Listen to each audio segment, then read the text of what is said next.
हे परमपिता परमात्मा,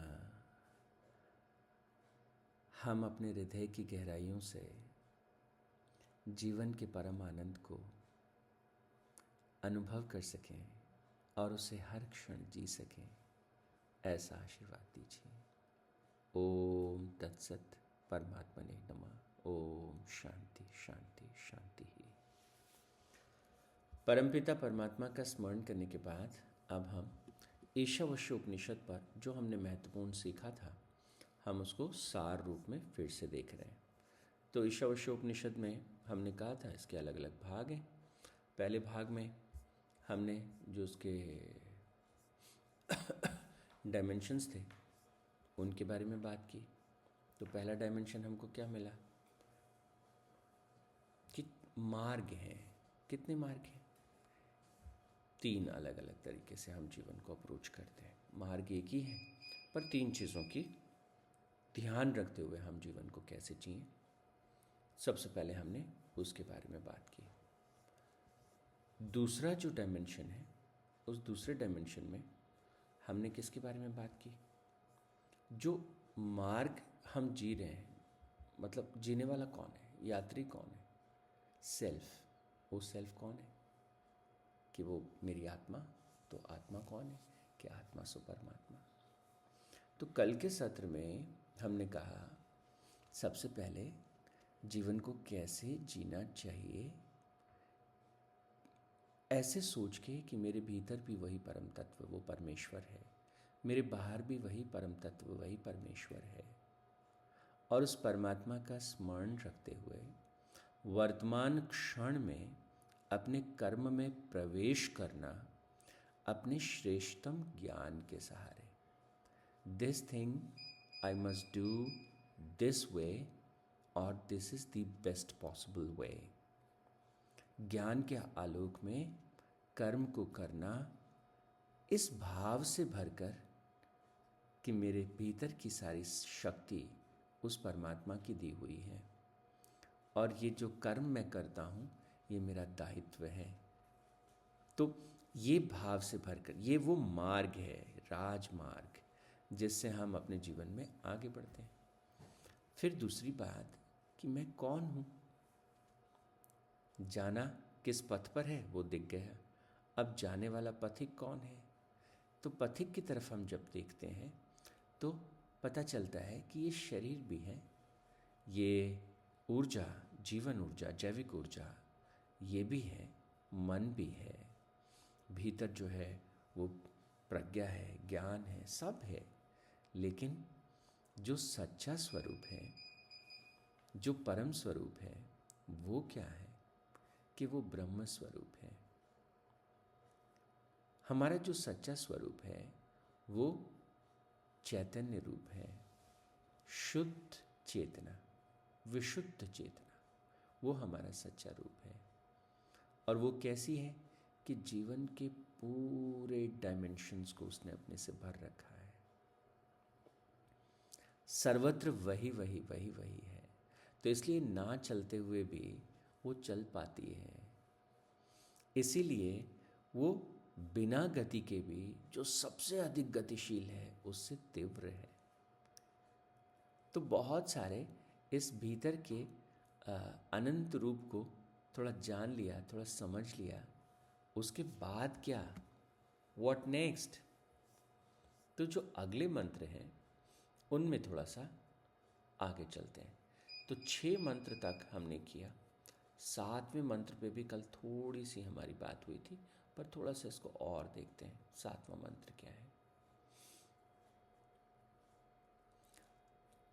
ये 7वां मंत्र कहता है कि जब हम, जो भी हमको दिखता है चारों तरफ, चाहे वो दूसरे जीव हैं, चाहे वो दूसरी चीज़ें हैं, जो भी हमको दिखता है, वो जब हमारे साथ एकाकार में आते हैं, जब हम पूरे अस्तित्व की जो एक रूपता है उसको हम समझ पाते हैं, तो सही मायने में हम जीवन को समझ पाते हैं। थोड़ा सा आउट ऑफ द, मतलब एग्जैक्टली नॉट हियर, पर थोड़ा सा अलग जाके देखें। हम कहते हैं कि हमने बहुत विकास किया पिछले 200 सालों में, विज्ञान ने कितनी तरक्की की, कितने मानव ने तरक्की की। अब इस तरक्की के पर्सपेक्टिव को अगर ध्यान से देखोगे तो छोटे छोटे गांव जो इतने सुंदर थे आज प्लास्टिक से भरे पड़े हैं। इतने सुंदर सुंदर हिल स्टेशंस, लेकिन अगर चारों तरफ देखो तो गंदी मतलब चीज़ें, प्लास्टिक की बॉटल्स, कचरा, शराब की बोतलें, इतनी सुंदर सुंदर प्राकृतिक जगहों पे भी टूटे हुए कांच। और तो हम पढ़े लिखे हैं, हम समझदार हैं, तो हमको तो सुंदर बनाना चाहिए चीज़ों को। आज का विश्व तो, क्योंकि सबसे ज़्यादा पढ़े लिखे लोग तो आज ही की दुनिया में हैं, इतने ज़्यादा पढ़े लिखे लोग पृथ्वी पर पहले कभी भी नहीं थे। लेकिन हुआ क्या, क्या पृथ्वी आज अपने सुंदरतम रूप में है कि नहीं? हमने इसकी भूमि को पॉल्यूट कर दिया, हमने इसकी वायु को पॉल्यूट कर दिया, हमने इसके जल को पॉल्यूट कर दिया। अब आप कहेंगे कि हमने इलेक्ट्रोमैग्नेटिक पोल्यूशन जो दिखाई तो नहीं देता लेकिन तरंगों के रूप में चारों तरफ फैला है, लगातार वो हमको नुकसान पहुंचा रहा है। हमने इसकी ओजोन की परत को बिगाड़ दिया, और तो और हमने इसके समंदरों को बिगाड़ दिया, हमने इसके जंगल नष्ट कर दिए। तो ये ठीक वैसे ही है कि इतने बड़े ब्रह्मांड में जो सबसे श्रेष्ठ हो सकता था, जो सबसे सुंदर था, वो पृथ्वी मनुष्य को मिली थी और हम दिन प्रतिदिन उसको नष्ट करते जा रहे हैं। क्यों कर रहे हैं हम ऐसा? क्योंकि हमको लगता है कि ये जो अस्तित्व है ये अलग है, ये भोग की वस्तु है, ये पूरा संसार, ये पूरी लीला इसलिए है कि मैं एंजॉय कर सकूं। तो मैं ये खा लूं, मैं ये पी लूं, मैं ये पहन लूं, ये मेरे लिए कन्वीनियंट होगा, वो मेरे लिए कन्वीनियंट होगा। कैसे होगा? Isn't it? तो कल एक बड़ी रेलेवेंट सी अजीब सी बात है। स्कूल में ना अंजलि मैम पढ़ाते हैं बच्चों को। उन्होंने कल एक पुस्तक का पेज का फ़ोटो खींच के मुझे व्हाट्सएप पे शेयर किया। तो उसमें कैसे लिखा था कि जीवन में कुछ भी हमें चाहिए, छोटी सी चीज़, लेट्स से किसी व्यक्ति को ना कॉफ़ी पीनी है या चाय पीनी है। तो चाय पीने के लिए उसने क्या किया, कॉफ़ी पीने के लिए क्या किया, कप उठाया, कॉफ़ी मशीन के नीचे रखा, बटन दबाया, कॉफ़ी बन के आ गई, पी ली। एक तरीका। दूसरा, वही कॉफ़ी उसे पीनी थी, वो जंगल में है, अब वो ढूंढ रहा है थोड़ी सूखी लकड़ियाँ, फिर वो थोड़ा सा देखता है कॉफ़ी बीन्स कहाँ मिलेंगी, फिर उन कॉफ़ी बीन्स को लेता है, फिर उसको थोड़ा सा ग्राइंड करता है, फिर वो पानी को उबालता है, फिर वो सारी उस प्रोसेस से होके गुज़रता है। क्या होगा? एक थोड़ी कठिन प्रक्रिया है जिसमें ये तो बड़ा मुश्किल है, और एक बहुत ही कन्वीनियंट प्रोसेस है। मुझे ये बताइए, किस प्रक्रिया में ज़्यादा मज़ा आएगा, किस में ज़्यादा सुकून मिलेगा, किस में ज़्यादा आनंद की अनुभूति होगी? देखो, आप कितने छोटे बच्चे हो, लेकिन आपने भी तुरंत चुन लिया जो कठिन वाला है ना, उसमें अच्छा लगता है। ऐसे क्यों अच्छा लगता है? पीना है तो बटन दबाया, काम हो गया। पर हमारे को प्रकृति ने इस तरह से डिज़ाइन किया है कि हमको उसमें आनंद की अनुभूति होती है। तो ये बहुत सुंदर बात है। यहाँ पर पूरा जो अस्तित्व है, पूरी जो प्रकृति है, जब हम महसूस करते हैं कि ये मुझसे अलग नहीं है, ये हमसे अलग नहीं है, जब मैं प्रकृति को क्षति पहुँचा रहा हूँ तो मैं स्वयं को ही क्षति पहुँचा रहा हूँ, ये भाव आना चाहिए। तो ये कौन सा विस्तार है? ये म का ही विस्तार है। ये पूरे जंगल क्या है? ये जंगल मेरे ही फेफड़े हैं। ये पूरी नदियाँ क्या हैं? ये नदियाँ, मेरे शरीर जो है मोर देन 70% जो है वो पानी से बना है। औसत भी पकड़ें 65%, 70%। आप तो बायोलॉजी के विद्यार्थी हो, जानते हो। तो सोचो, तो ये सारी नदियाँ क्या हैं? मेरा शरीर ही तो है। मेरे भीतर जो 70-75% जो वाटर है वो कहाँ से आता है? नदी से आता है। अगर वो पॉल्यूट हो गई तो किसको पॉल्यूट कर दिया मैंने? भीतर के उस 70% को पॉल्यूट कर दिया। अगर बाहर की हवा को पॉल्यूट कर दिया तो क्या होगा? बिना ऑक्सीजन के जी पाएंगे क्या? तो ये जो भीतर जो ऑक्सीजन है वो तो खराब होती जाएगी, दिक्कत आती चली जाएगी। फिर आप सिलेंडर मुंह पे लगाए घूमते रहना, मज़ा आएगा क्या फिर? तो this is how things are.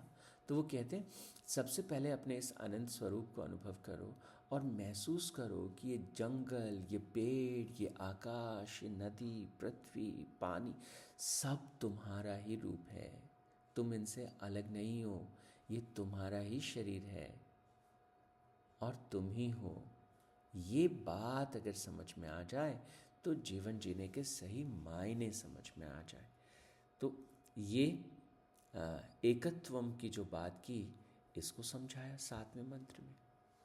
अब 8वां जो मंत्र है वो क्या कहता है, उसको भी जरा देख लो एक बार।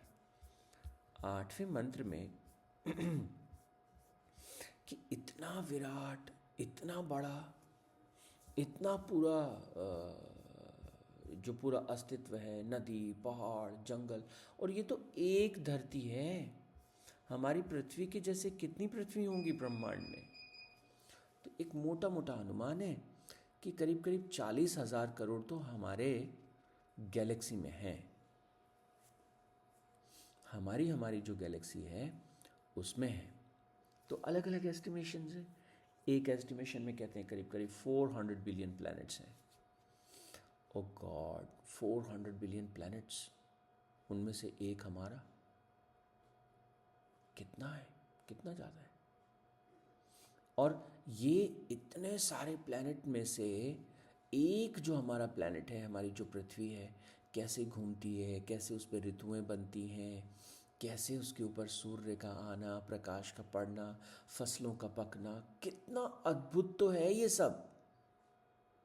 कैसे फूल खिलते हैं, कैसे उनकी खुशबू का हम अनुभव करते हैं, कैसे चिड़ियाएँ महकती हैं। तो फिर वो धीरे से क्या बोलते हैं कि ये जो पूरा विराट है, ये जो पूरा अनंत प्रकृति है, इसको चलाने वाली एक शक्ति है पीछे। वो जो इनको चलाने वाली एक अनंत शक्ति है, वो शक्ति को क्या कहते हैं? वो कैसी शक्ति है कि वो ओमनिशिएंट है, वो ट्रांसेंड है, वो सेल्फ एग्जिस्टिंग है।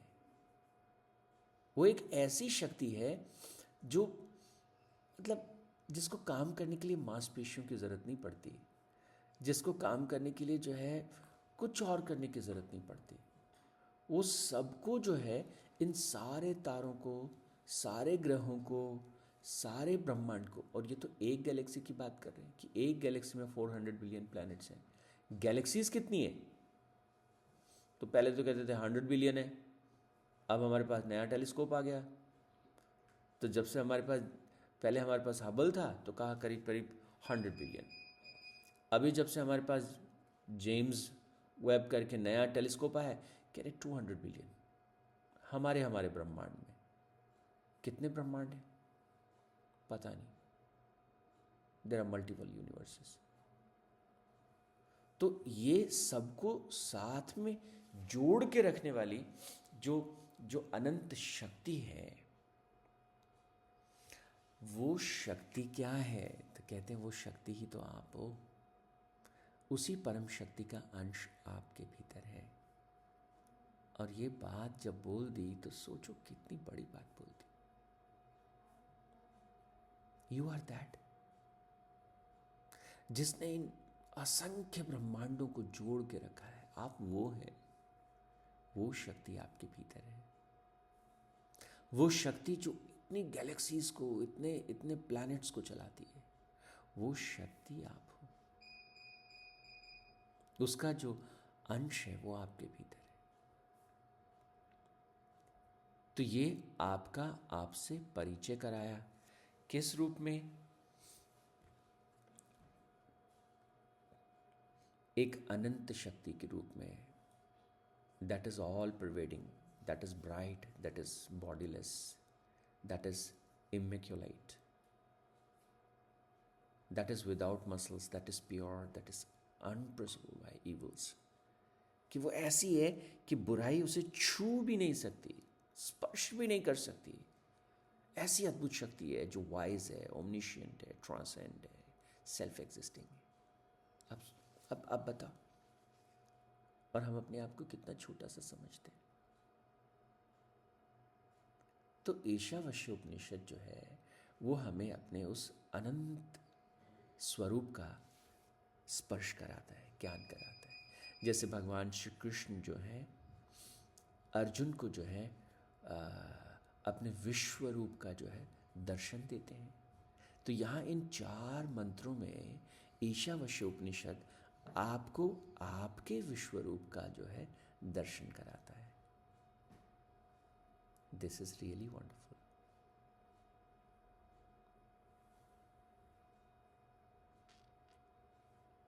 और इन 4 मंत्रों के बाद, इन 4 मंत्रों पे मंथन, चिंतन, मनन और धीरे धीरे धीरे धीरे इनको डाल लें जीवन,